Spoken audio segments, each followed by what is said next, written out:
Okay, so this time you're really diving deep into branding. And not just like what it is, but the why. Like why it's become such a big deal for businesses to really get it right. Yeah. Especially in 2024. Yeah, it's essential. You sent us a really interesting stack of articles, too. Yeah, for sure. Excerpts from a branding service website. It's called Minimum Viable Brand. MVB. MVB, exactly. I like it. A super in-depth piece from HubSpot all about building brands today. And just to round things out, an article from FastCrude that breaks down the top 10 reasons why branding matters. Solid lineup. Seems like you want to go beyond just, getting branding. You want to unlock what makes it really resonate. Yes. Maybe even, apply that to your own work, which is, I think, where those practical how-tos come in. Exactly. So let's just dive right in with a question that might seem basic, Sure. but, it's worth unpacking, I think. What is a brand? Really? Yeah. It's got to be more than just a logo, right? Oh, you're telling me. Think about a company like MailChimp. Their branding is quirky. It's almost a little weird. Yeah. But it works. And I think it's because they've nailed something bigger. Like a brand is an experience. It's an identity. It's the feeling that a company evokes. Yeah. Like a promise kept, know? Okay, so not just what you sell, but the feeling that people get when they buy it. Yes. HubSpot talks about this too, right? Yes. Almost like the product is secondary to that feeling. Yeah, they do. And it's a really interesting point, especially in 2024, Yeah. MVB puts it really bluntly, which I appreciate. Competition is absolutely fierce now. Oh, yeah? A strong brand helps you to cut through all that noise because you're selling something unique, your story, your values, that feeling you're talking about. Yeah, it's like walking into a crowded room, you need to stand out. Yeah. And a memorable brand is your way to do that. Totally. But there's more to it than just getting noticed, right? Absolutely. HubSpot's research actually found that a whopping 71% of consumers are more likely to buy from brands they trust. Wow. In a world of, endless choices and online reviews and all that, trust is huge. Yeah. And a strong brand builds that. So it's like choosing like a restaurant for dinner. You're more likely to go back to a place you know and love, even if it means maybe spending a little extra. Right. Exactly. With the familiar restaurant, you trust them to deliver a certain kind of experience. Right. And that's brand loyalty in action. Right. And it directly impacts your bottom line. Fastful had a great point about this. They said that strong brands actually increase a company's worth, not just financially, but in the eyes of the customer, which I thought was interesting. That makes sense. You're willing to pay a premium for a brand that you trust and identify with. Right. Think about those, those name brand sneakers that everybody wants. I mean, they probably cost way more to make than they do to buy. Oh, yeah. It's the brand that makes the difference. Exactly. It's the feeling, the association, Yeah. the perceived value, Yeah. all wrapped up in that brand identity. Speaking of which, let's maybe get into the how a little bit. Yeah, how do we do this? Creating a powerful brand. Where do you even begin? Right, because this is what I think a lot of people listening want to know. It's great to understand why it matters, but how do we actually do it? Well, according to these experts, it all starts with your story. Why'd you start this business? What problem are you solving? What makes your approach unique? And it has to be authentic. This can't just be like a marketing tactic. Okay, so like Airbnb, they're not just renting at apartments, right? They're selling an experience, a sense of community. And it's all about their story. Those early days of needing to make rent and turning their apartment into a makeshift bed and breakfast. Exactly. And that's relatable. Yeah. That's human. And it forms the bedrock of their entire brand. You can see it in everything they do. But even with a great story, you're talking to a wall if you don't know who you're talking to. Right, your audience. Yeah. That makes sense. Yeah. HubSpot is really big on this point. 70% of consumers crave a personalized experience. Wow. But you can't personalize if you don't know who you're talking to. Their needs, what makes them tick. So it's I wouldn't market luxury watches the same way that I would market eco-friendly cleaning products. Exactly. Different audience, different needs. You have to tailor your brand to resonate with the right people. And that takes knowing them deeply, but don't underestimate the power of first impressions. And that's where the visuals come into play. Okay, so we're talking logos, colors, website design, that whole vibe. More than just looking pretty though, right? Yeah. It's about consistency. Think about Shopify. Their website is super clean, it's minimal, and it reflects their whole approach to e-commerce.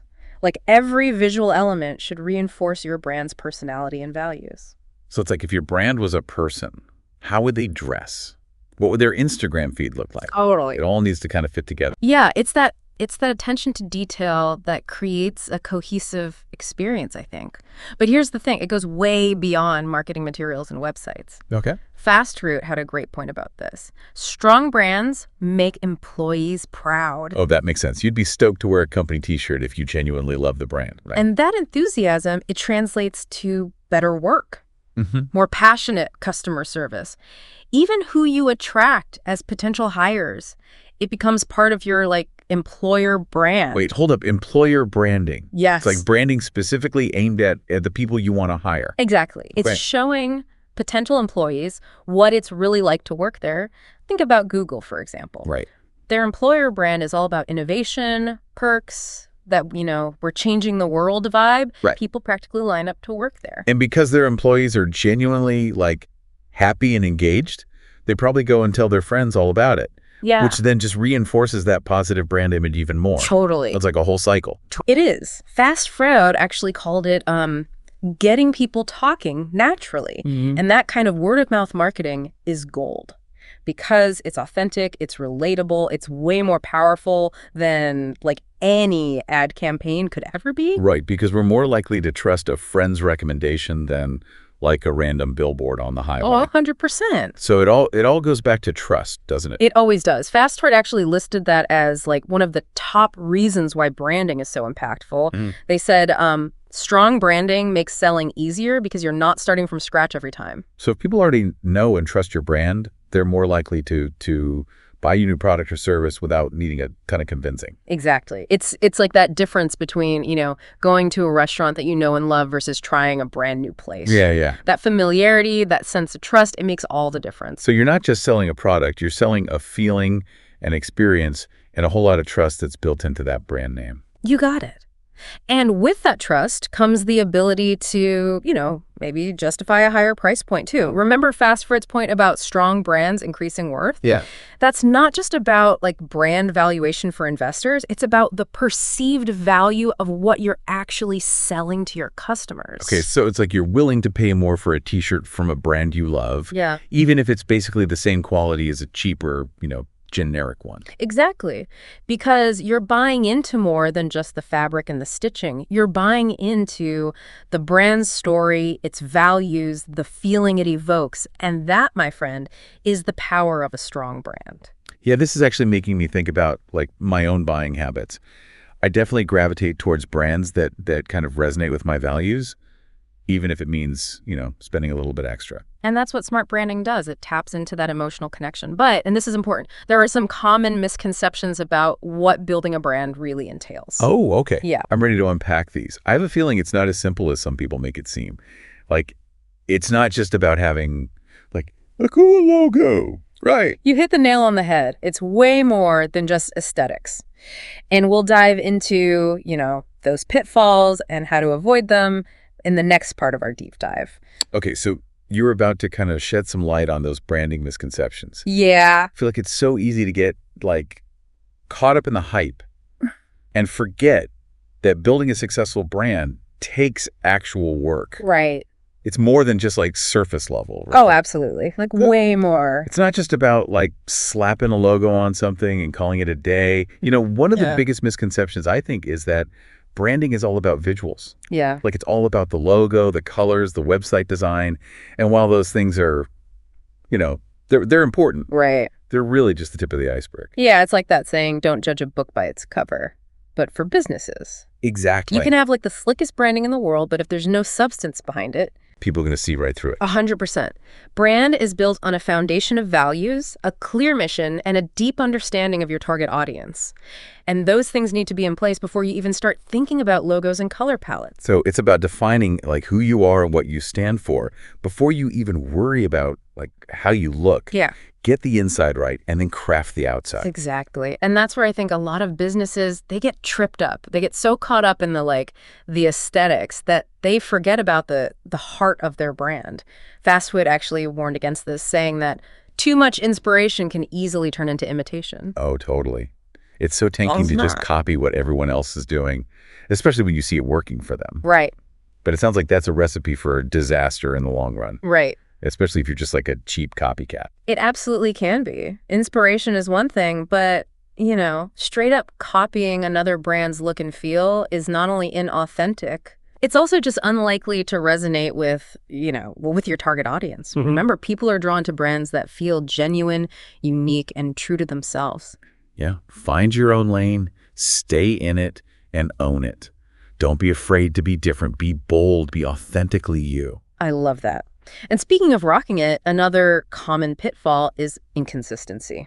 Okay. You can have the most amazing brand strategy in the world, but if you're not consistently applying it, like across all your touch points, it's going to fall flat. Yeah, touch points. So we're talking about everything from like your website and social media to your customer service to even like the way that you answer the phone. Yes. Every little thing matters. Every single interaction a customer has with your brand, no matter how small, it contributes to their overall perception. Wow. Think of it like this. You're telling a story with every email, every Instagram post, every interaction. Does it all add up? Does it track? It's like that saying, you never get a second chance to make a first impression. But in this case, it's not even just about the first impression. It's about every impression. Everything you do reinforces your brand, for better or for worse. Exactly. Consistency builds trust. It builds familiarity and ultimately brand loyalty. So if your website is super slick and modern, Right. but then your social media feels, clunky and outdated, Yeah. that disconnect is going to create confusion and erode trust. It's like going to a really fancy restaurant and having your food delivered on a paper plate. Totally. Something just feels off. Exactly. Like the experience isn't matching up with the expectation. And that off feeling is what you want to avoid at all costs. Building a brand takes time. It takes effort. You have to be intentional about every single touch point. Okay, so consistency is key. Don't be afraid to be yourself. And remember that branding is about more than just pretty visuals. What other words of wisdom do you have for us today? One last thought, and it's a big one. Branding is not a one-and-done deal. It's an ongoing process of evolution, adaptation, staying true to your core values, but also staying relevant in a constantly changing market. It's like tending a garden. You have to keep watering, weeding, nurturing it if you want it to thrive. You can't just plant some seeds and expect everything to magically work itself out. What a perfect analogy. A brand is a living, breathing entity. Yeah. And it needs to be treated as such. So be willing to listen to your customers, adapt to new trends, and never stop refining your brand story. This has been such an incredible deep dive. We've covered so much ground from the psychology behind branding to the practical steps you can take to build a brand that truly connects. Any final thoughts for our listener before we wrap up? Just this. Your brand is the story people tell about your business when you're not in the room. What kind of story do you want them to tell? Ooh, that's good. I might steal that one. I think that's the perfect note to end on. It's all about crafting a brand story that is not only authentic to you, but also resonates deeply with your target audience. Thanks for joining us on this deep dive into the world of branding.